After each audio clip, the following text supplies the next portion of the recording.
Oh no, guys. They're calling the same play again. And no, I'm not talking about the Vols. Remember that old phrase, if it ain't broke, don't fix it?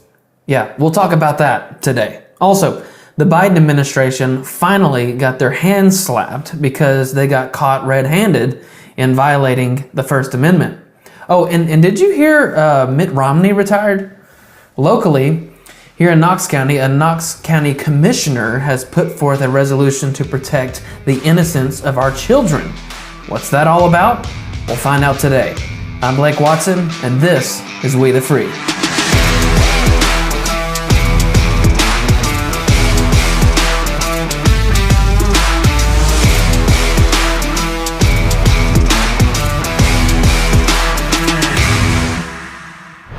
When I was a sophomore in high school, a new head coach was hired after the previous coach had retired after about 30 seasons.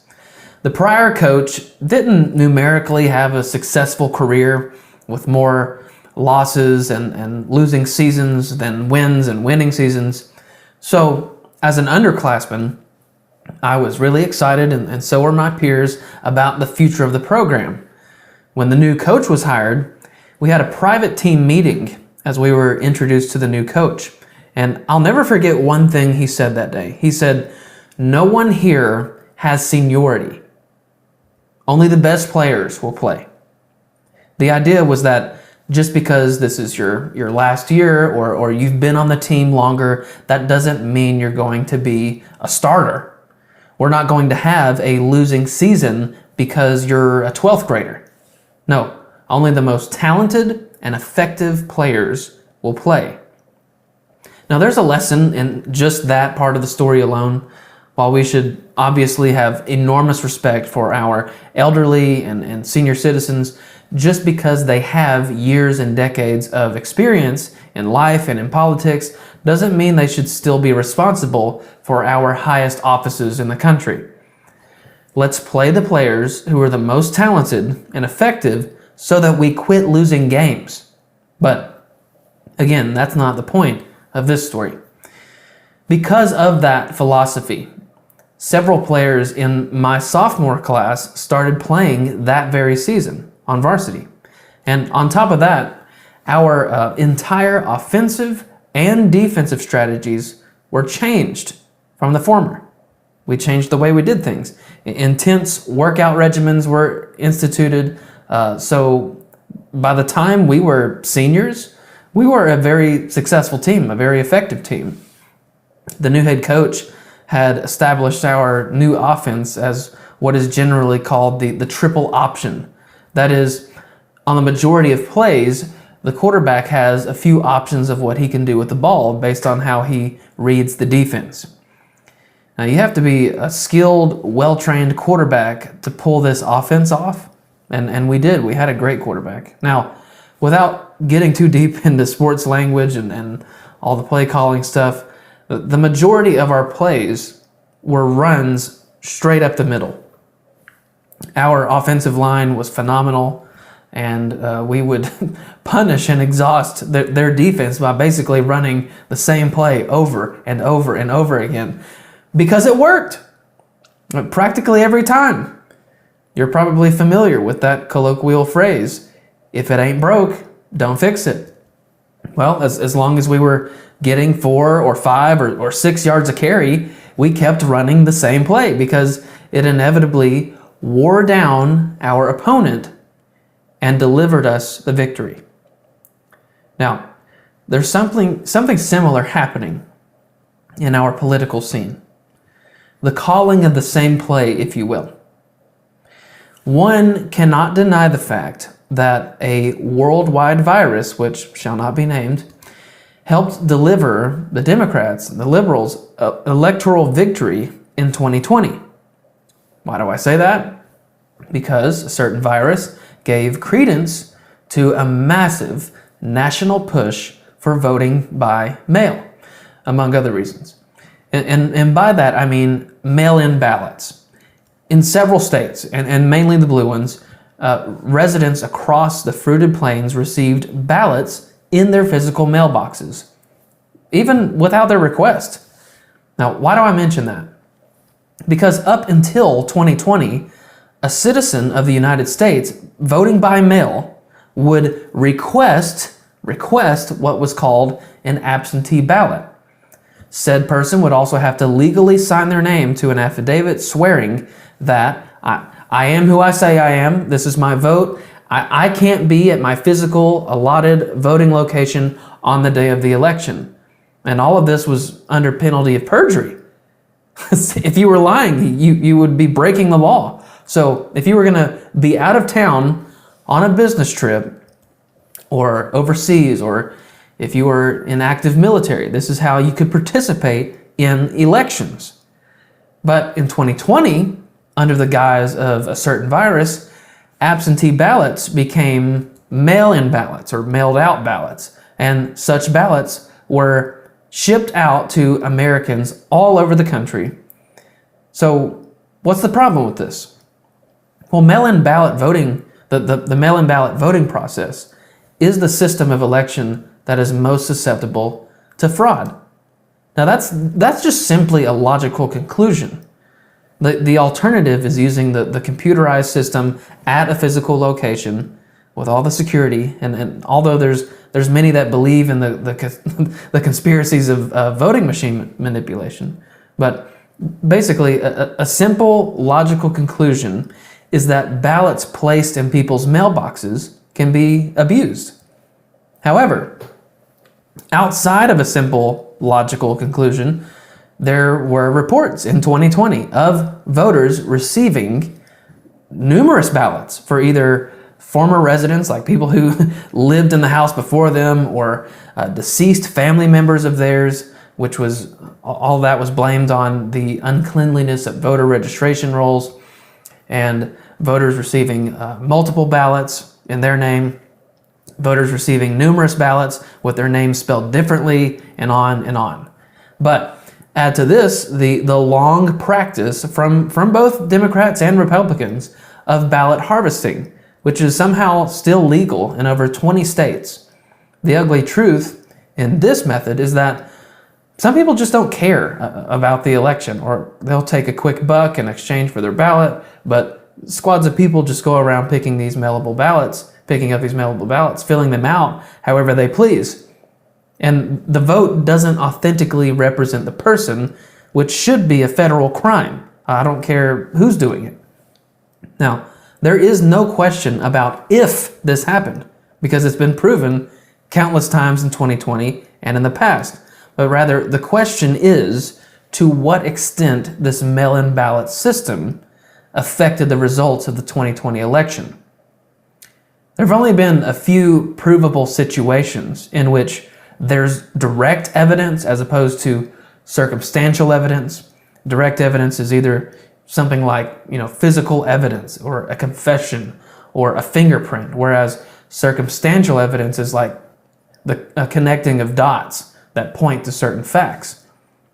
So while there's a mountain of circumstantial information that one could infer election fraud, there are only bits and pieces of direct evidence, accounts from within the vote counting centers, pictures and security camera footage within those facilities, or, box trucks unloading in the middle of the night or at ballot drop-offs. And if you really want to stretch into conspiracy, we can talk about Dinesh D'Souza's 2,000 Mules. But allow me to simply focus on one set of data as circumstantial evidence, perhaps statistical evidence.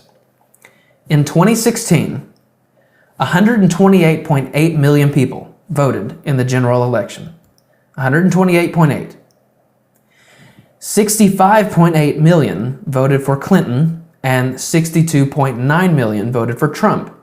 Remember, Clinton won the popular vote, but lost the Electoral College, giving Trump the victory. But remember, those two numbers there, nearly 129 million people voted in 2016, and 63 million of those were for Donald Trump.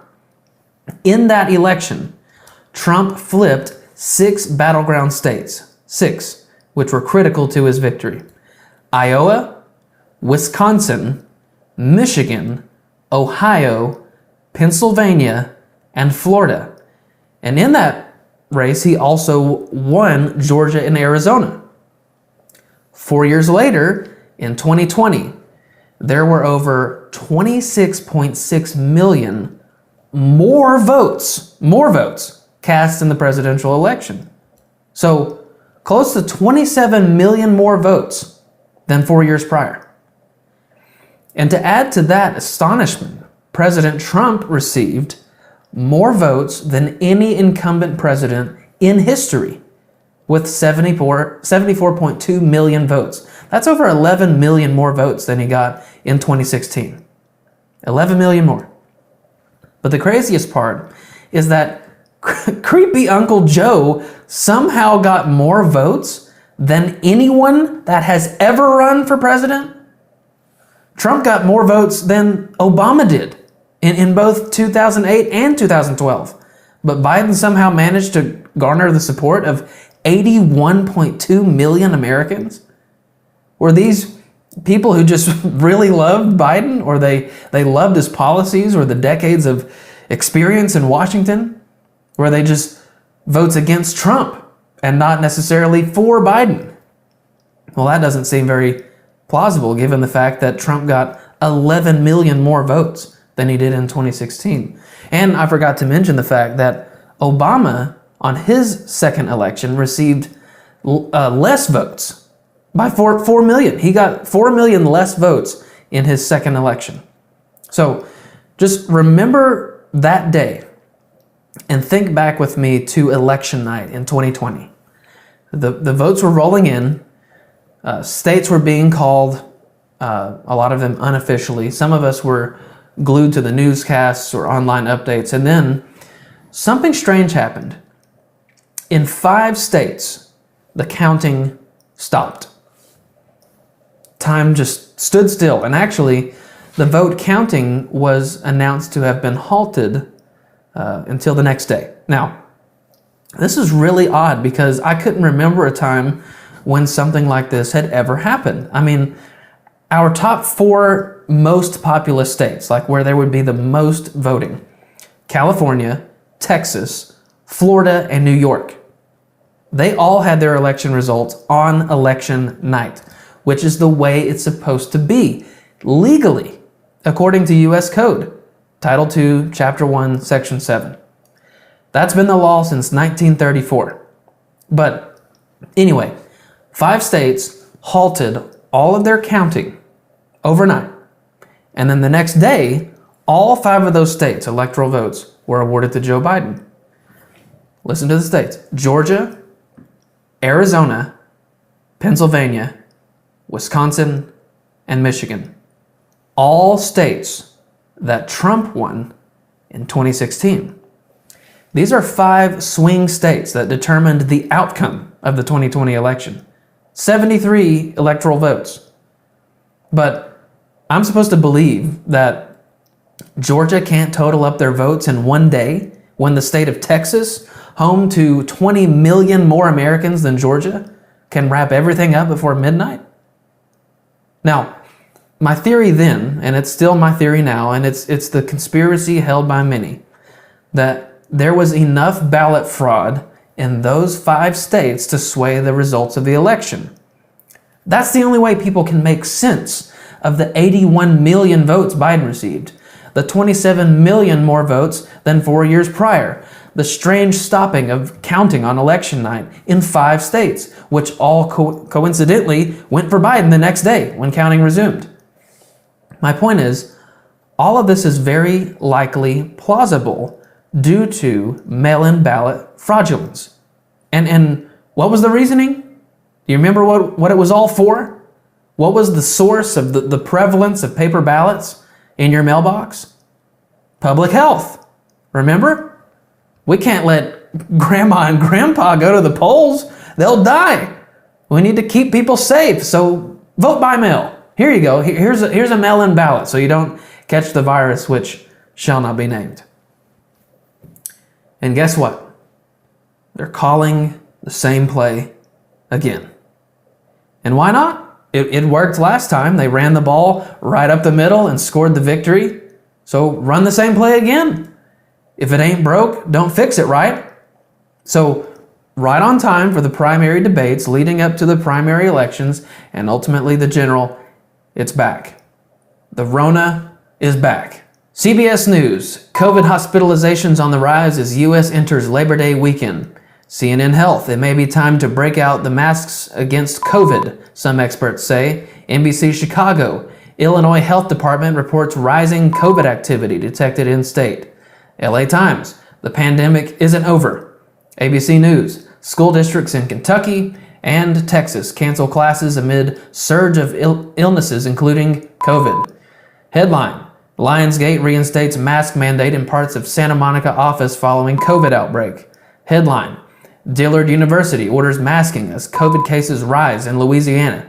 CBS, Atlanta-based Morris Brown College says they are reinstating COVID mask mandates. Fox, citing rising COVID cases, these U.S. hospital systems have now reinstated mask mandates. Fox again, California high schools cancel football games after COVID outbreaks.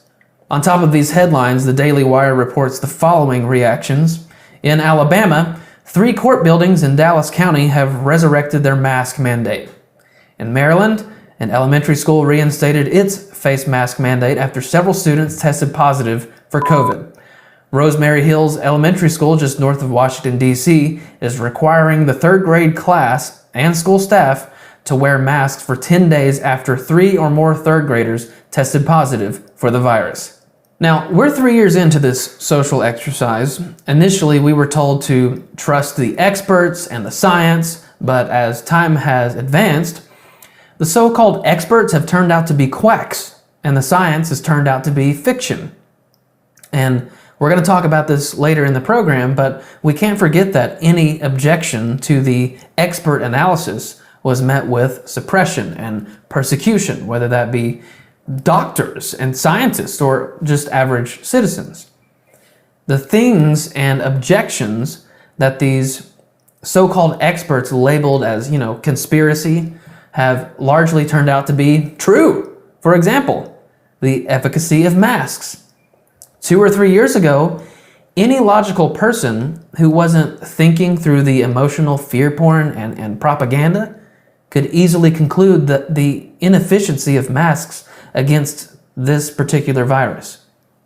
Now, personally, I came up with a brilliant theory that surely will be utilized in scientific labs across the globe because of its genius, but it's known as the flatulence theory. Let's say you're sitting in a room with someone and one person slices the cheese. Now, your distance from said person only determines the delay of time after the crepitation has been secreted, but whether you're 6 feet or 10 feet from the source, the flatuosity eventually reaches your nasal passage. But consider the passage of the gas. The odious wind has penetrated an average of 2 layers of clothing, a double masking, if you will, excreting into a repugnant cloud of hydrogen sulfide and ultimately attaching itself to your olfactory nerve. Now, feel free to cite my flatulence theory if you like. It's making a lot of noise in the science community, but the theory demonstrates the inefficacy of masking and social distancing. Trust me, I've conducted many tests in the last few years. However, others have drawn similar conclusions, including, surprisingly, Michael Smerconish from CNN. Here he is questioning Dr. Anthony Fauci on this very thing. There is a perception out there by many, how many I don't know, that they don't work and that the data concludes that they didn't work in the first go-round. Respond to that on masks. Yeah, well, that's not so. I mean, when you're talking about at the population level, that the data are less strong than knowing that if you look on a situation as an individual protecting themselves or protecting them from spreading it, there's no doubt that masks work. Different studies give different percentages of advantage of wearing it, but there's no doubt that the weight of the studies, and there have been many studies, indicate the benefit of wearing masks. I'm going to refer to one of them. You've heard about it before. I heard about it from a number of radio callers. Brett Stevens in the Times talked about Cochrane. Put that on the screen. The most rigorous and comprehensive analysis of scientific studies conducted on the efficacy of masks for reducing the spread of respiratory illness, including COVID-19, was published last month. Its conclusions, said Tom Jefferson, the Oxford epidemiologist who is the lead author, were unambiguous. There is just no evidence that masks, make any difference. He told the journalist Mayan Damasi, full stop. But wait, hold on. What about the N95 masks as opposed to the lower quality surgical or cloth masks? Makes no difference. None of it, he said. Well, what about the studies that initially persuaded policymakers to impose mask mandates? They were convinced by non-randomized studies, flawed observational studies. How do we get beyond that finding of that particular review? Yeah, but there are other studies, Michael, that show at an individual level for individual. When you're talking about the effect on the epidemic or the pandemic as a whole, the data are less strong. But when you talk about as an individual basis of someone protecting themselves or protecting themselves from spreading it to others, there's no doubt that there are many studies that show that there is an advantage. When you took at the broad population level, like the Cochrane study, the data are less firm with regard to the effect on the overall pandemic. But we're not talking about that. We're talking about an individual's effect on their own safety. That's a bit different than the broad population level. No, there's no difference. It doesn't matter if you're referring to studies of the efficacy of masks on an individual level or a societal level, because individuals make up society. What is interesting, though, is to see a journalist on CNN questioning the great Dr. Fauci, who was the tip of Trump's medical spear in 2020. But I give you all of these news stories and headlines to demonstrate the calling of the same play again.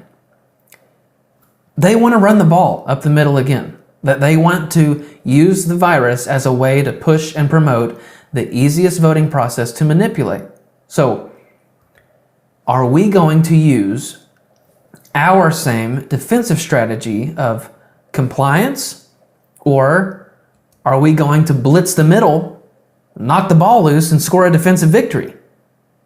And by that, I'm describing what the election strategy should be for the average voter.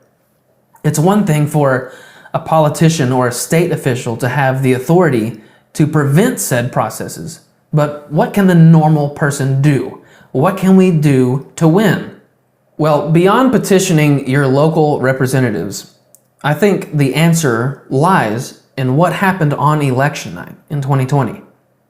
Remember, Donald Trump gained more incumbent votes than any president in American history. He got 11 million more votes than he did in 2016.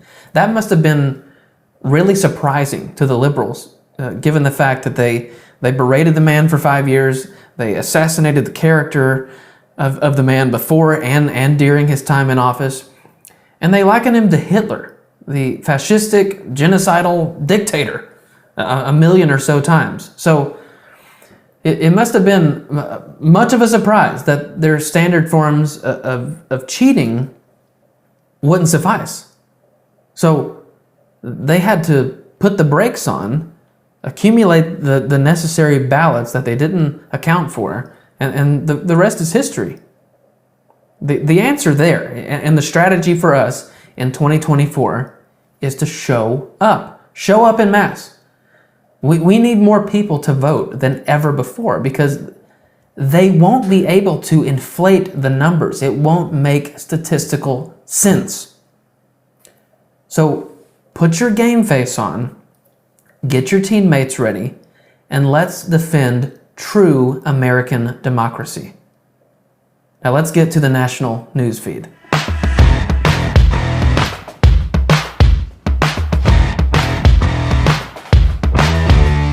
Getting quality, good-priced meat products is proving to be increasingly difficult these days.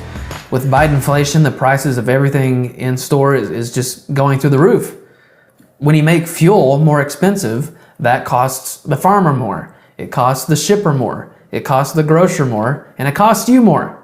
That's why you need to check out Good Ranchers. They'll ship directly to your house. They're 100% American beef, chicken, seafood, and pork, all sourced from independent farms in the United States.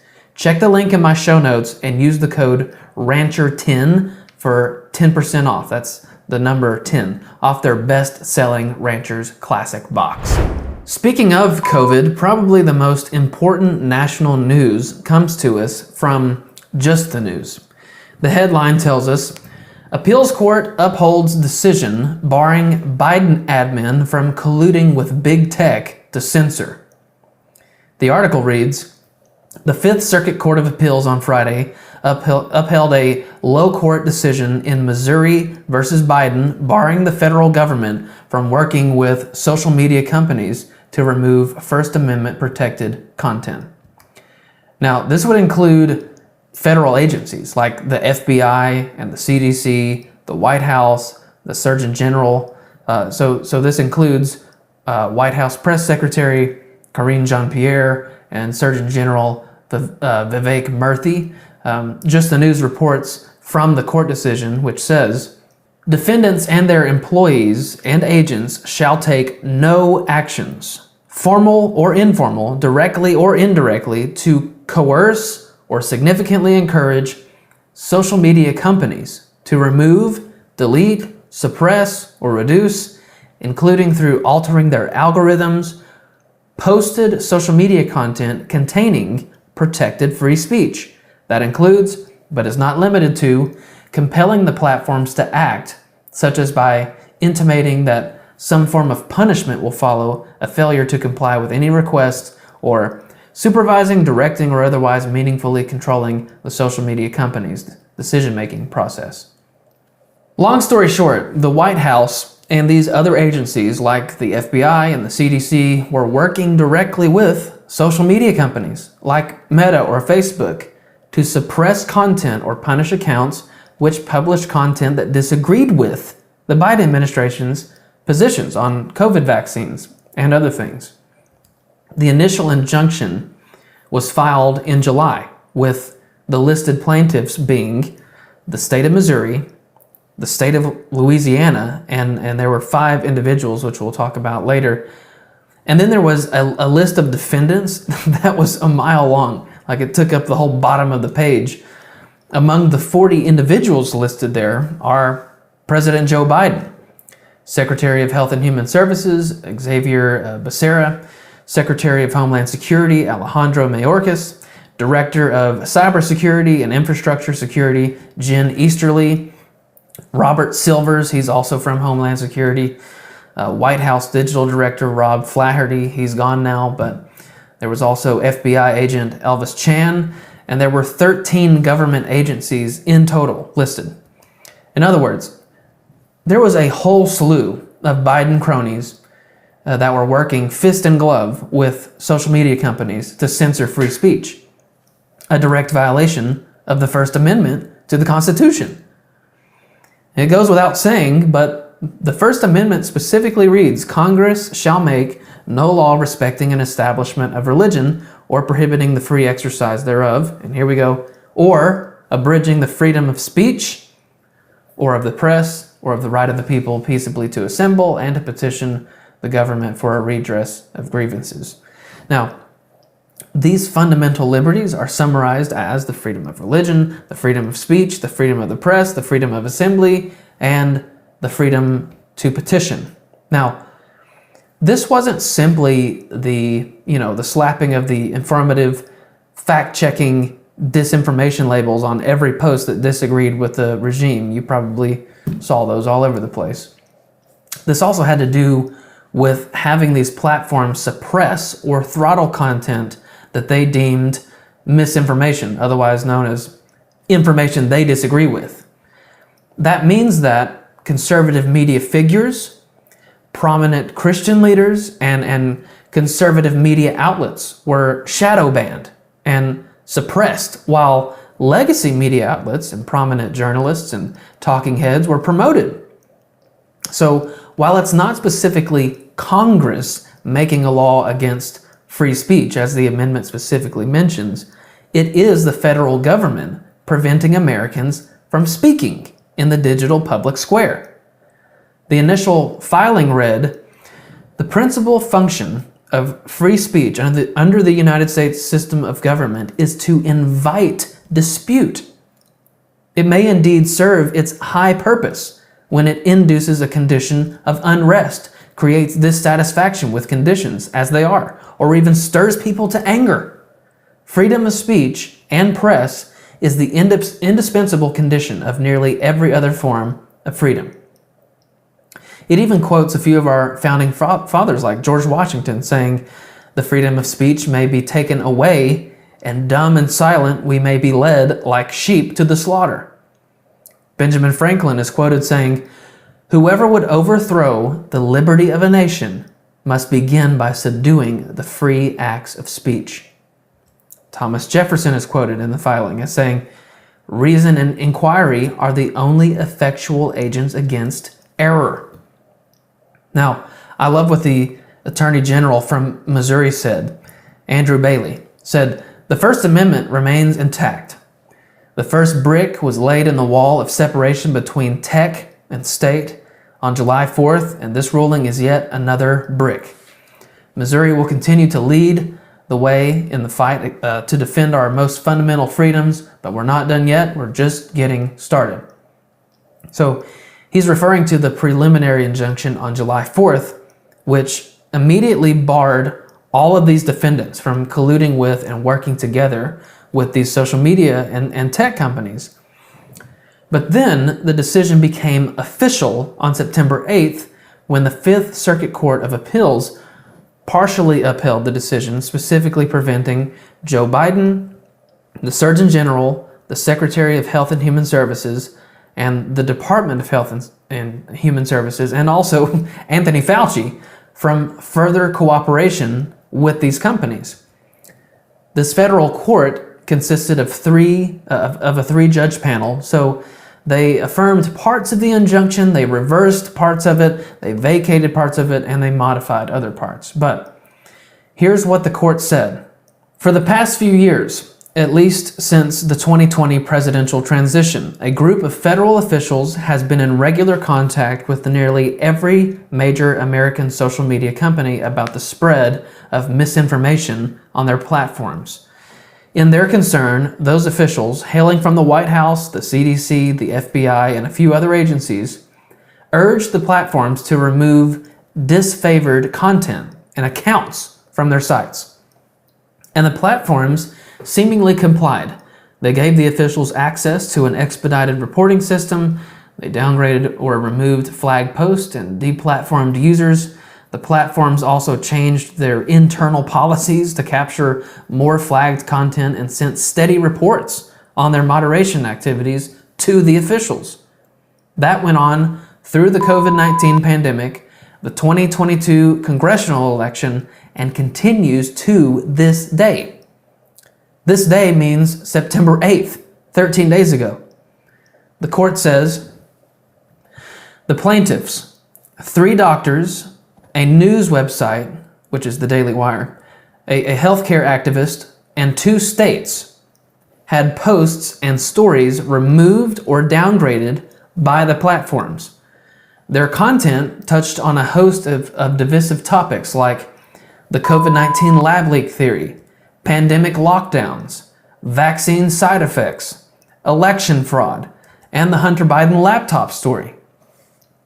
The plaintiffs maintained that although the platforms stifled their speech, the government officials were the ones pulling the strings. They coerced, threatened, and pressured the social media platforms to censor them through private communications and legal threats. Next, they mentioned that officials began communicating with social media companies, including Facebook, Twitter, now known as X, YouTube, and Google in early 2021. From the outset, that came with requests to take down flagged content. This ruling goes on to detail specific actions and emails and messages between the 2 parties. Now, in the initial lawsuit, the states of Louisiana and Missouri said this was the most egregious violations of the First Amendment in the history of the United States of America.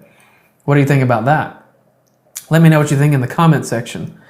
But if we agree with our founding fathers that God has granted every human being certain unalienable rights, that among these are life and liberty and the pursuit of happiness, and we agree with Judge Dowdy that freedom of speech and freedom of the press is the indispensable condition of nearly every other form of freedom, then we must fight for and defend this fundamental freedom.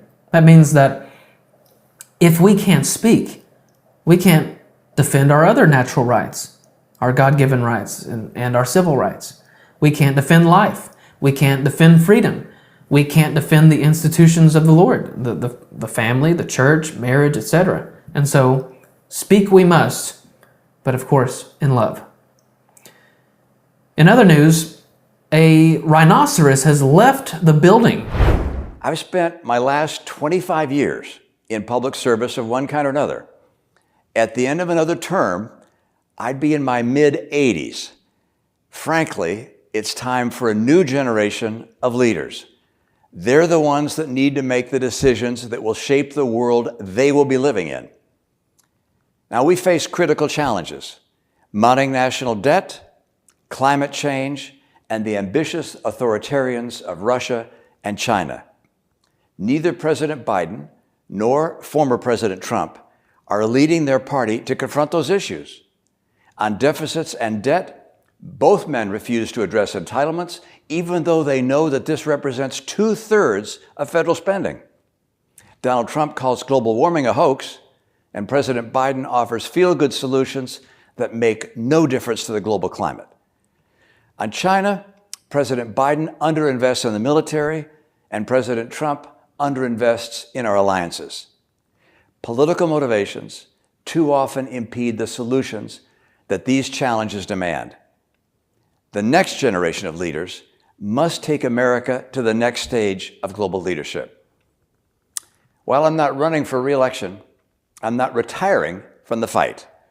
I'll be your United States Senator until January of 2025. I will keep working on these and other issues, and I'll advance our state's numerous priorities. I look forward to working with you and with folks across our state and nation in that endeavor. It really is a profound honor to serve Utah and the country, and I thank you for giving me the opportunity to do so. And there you have it. Mitt Romney is finally exiting the building, but not without harsh words for both of the leading party figures. That video was posted for Utahns, Romney's constituents, but he hasn't always been in Utah as their senator. He has since about 2019, but he was born in Michigan in 1947. He's a lifelong Mormon, which is the primary reason for his time in Utah. He graduated from Brigham Young in 1971 and got a degree from Harvard in 1975.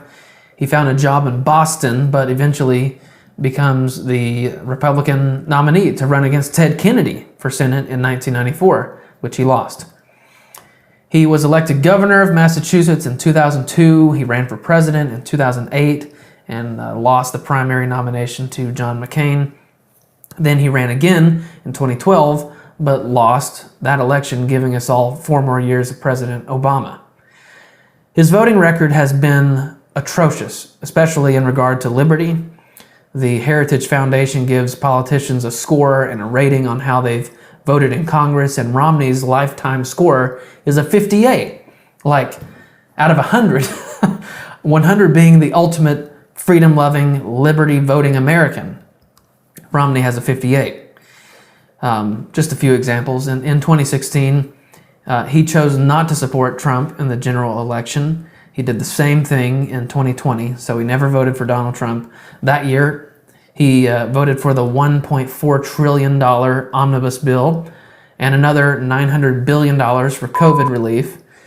In 2021, he voted for the $1 trillion infrastructure bill.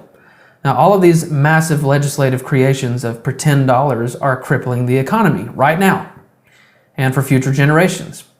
And I forgot to mention it in 2020, Romney marched with BLM protesters after the overdose of George Floyd.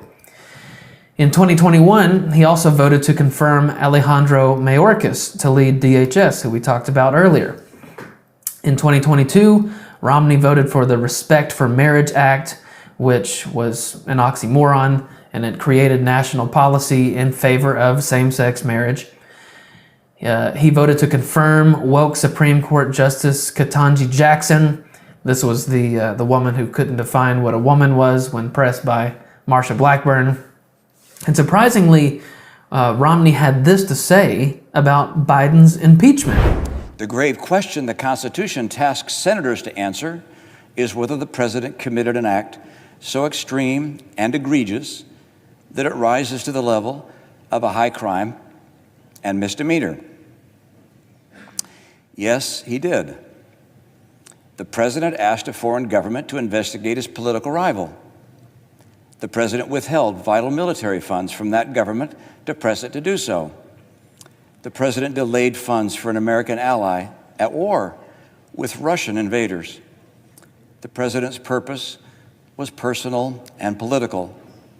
Accordingly, the president is guilty of an appalling abuse of public trust. What he did was not perfect. No, it was a flagrant assault on our electoral rights, our national security, and our fundamental values. Corrupting an election to keep oneself in office is perhaps the most abusive and destructive violation of one's oath of office that I can imagine. Hang on a second. That was actually the wrong clip. That's what Romney said when he was the only Republican, again, the only Republican voting to convict Trump of the impeachment charges in 2020. I'm sorry. But we also can't forget that he voted to impeach him again in 2021. But this is what he had to say when he was asked about Biden's impeachment inquiry. I know the House is beginning an impeachment inquiry. I haven't heard any allegation of something that would rise to the level of a high crime or misdemeanor. I think it'd be very unusual to actually see a referral of impeachment. I don't expect that to happen. They can inquire and see if there's evidence that shows something else. I don't think they'll find that. I don't know. But there's been no allegation of that. And any hint of that has been denied by the president. So I'm not expecting that to occur. You see, I don't believe in this cultural and political day and age that there is any such thing as centrism or to be moderate on the issues we've covered. You're either conservative or you are liberal. There's no middle ground there. And we're either trying to safeguard the sacred or we're trying to forsake and destroy them. So when we label someone a rhino or a Republican in name only, Romney has been the perfect embodiment of that. The charges which he chose to convict Trump on are the exact same things that Biden is guilty of, yet Romney sees no issues this time around. But when you add to this double standard of justice the support for radical spending, racial wokeness, and attacks on marriage, I say this with the most respect that I can muster to Mr. Romney. Good riddance, and you will not be missed. Now, let's get to the local news feed.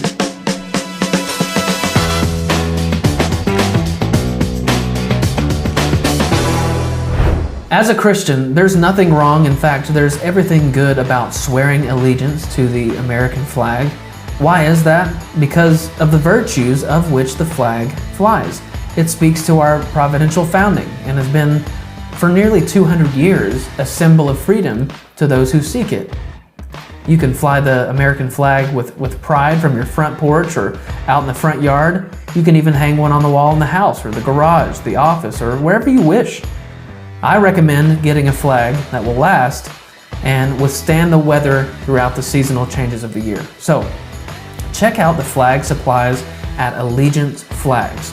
Check the link in the show notes or go over to readthefreeshow.com for more. Military and first responders get 10% off your order. Allie Feinberg at the Knoxville News Sentinel is reporting on a resolution that was advanced in the Knox County Commission. Now, we're going to look at the report from the Sentinel in just a minute, but it's important we start with the text of the resolution. A resolution in this context is a formal expression of opinion or intent voted by an official body or assembled group, in this case, the Knox County Board of Commissioners. There are 11 commissioners in Knox County, each representing a different area of the county. Rhonda Lee, the commissioner who has put forth this resolution, she represents District 7, which is basically Powell, Halls, and High School. Here's the text of the resolution. Whereas the future of Knox County, Tennessee relies on the health and well-being of its children and young people, and whereas children are our greatest treasure and our most vulnerable population, we must always weigh the risk of harm to children in public policy decisions. And whereas we value integrity and excellence and will not trade the innocence of our children for other governmental goals, and whereas protecting the innocence of children should be an issue of concern for all adults, and whereas adults and children are increasingly over-sexualized in our nation, state, and county, and whereas, according to a recent Tennessee Department of Health report titled Sexual Violence, there were over 1,798 counts of sexual assault victims in Knox County from 2016 to 2020, with 944 of those cases, which is over half, being under the age of 18.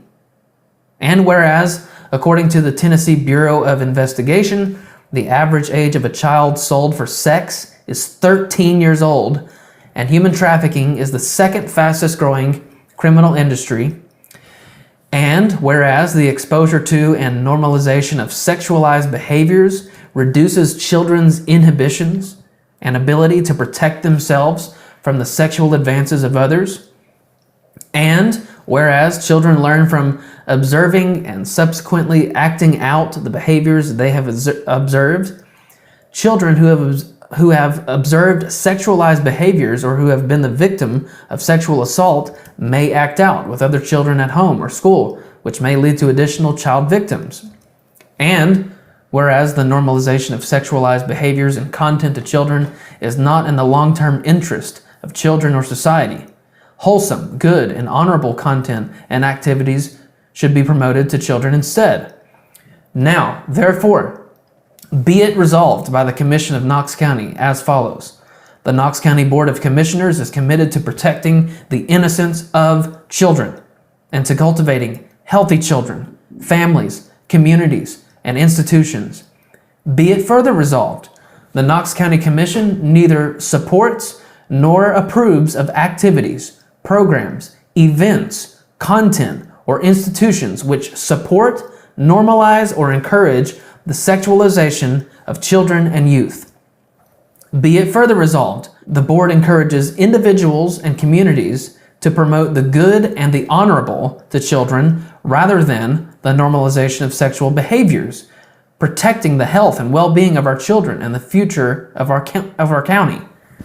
Be it further resolved that if any notifications are to be made to effectuate this resolution, then the county clerk is hereby requested to forward a copy of this resolution to the proper authority. Be it further resolved that this resolution is to take effect from and after its passage and provided by the Charter of Knox County, Tennessee, the public welfare requiring it. So it should be pretty obvious what this resolution is about.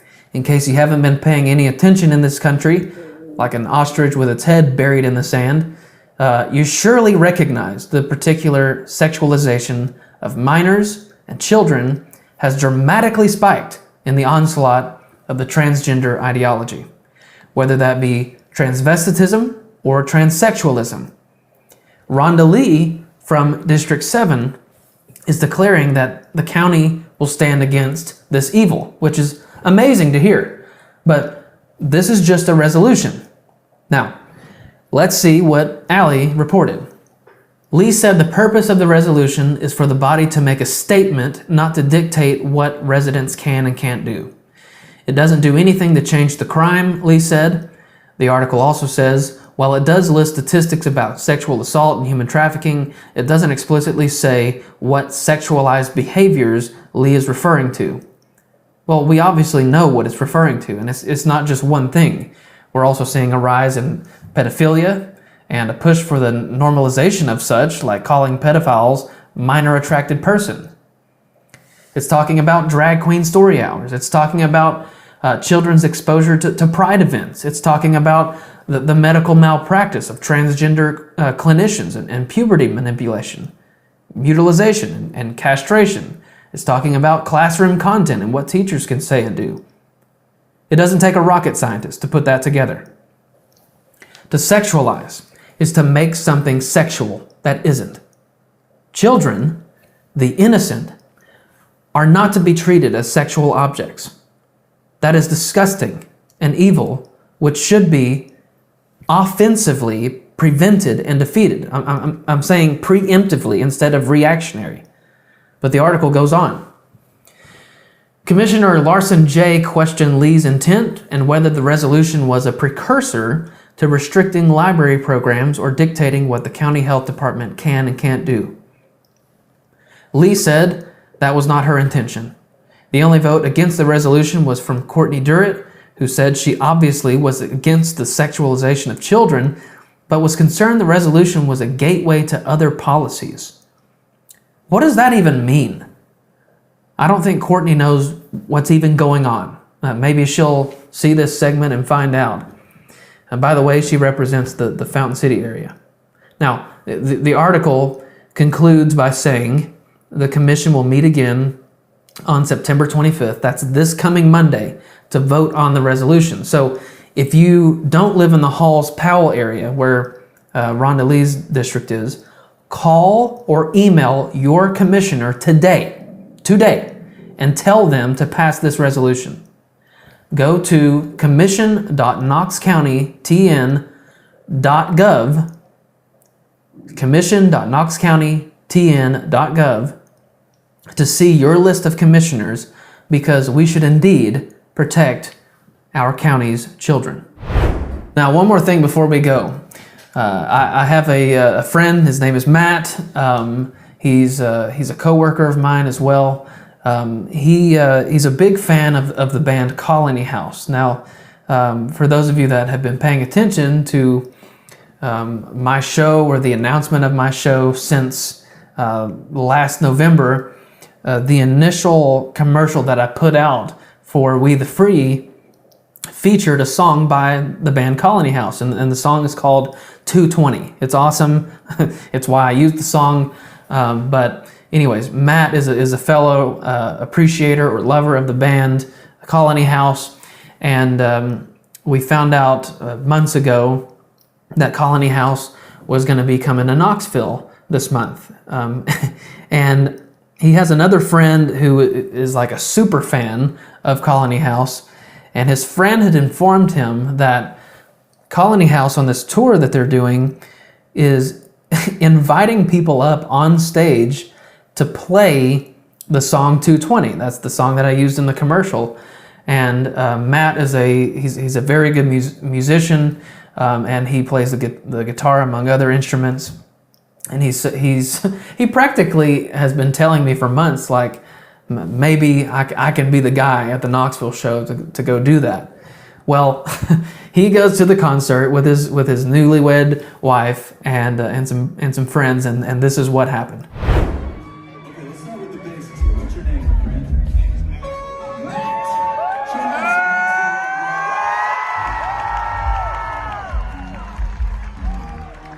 Me and Matt have never met before this moment. Can you confirm that? Okay. The truth is, y'all, I don't really know if Matt can play this on guitar. It sounds like he's got a good handle on it. But at this point, it doesn't matter because he got up on stage, and that's the brave thing to do, right, Knoxville?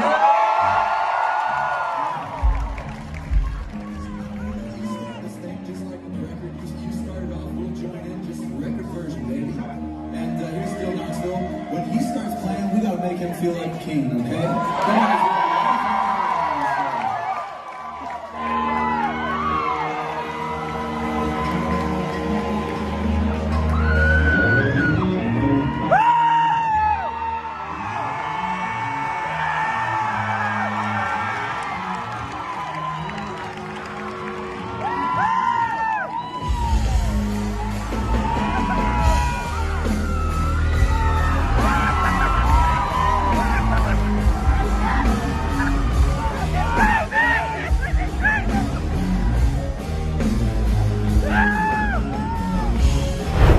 So that was Matt on the stage playing that song 220. So I just want to say congratulations, buddy. That was awesome. It rocked. But that is going to do it for me today. What'll it be next time? We'll see. For now, go and be the salt and light you were meant to be, and we'll see you next time on We the Free.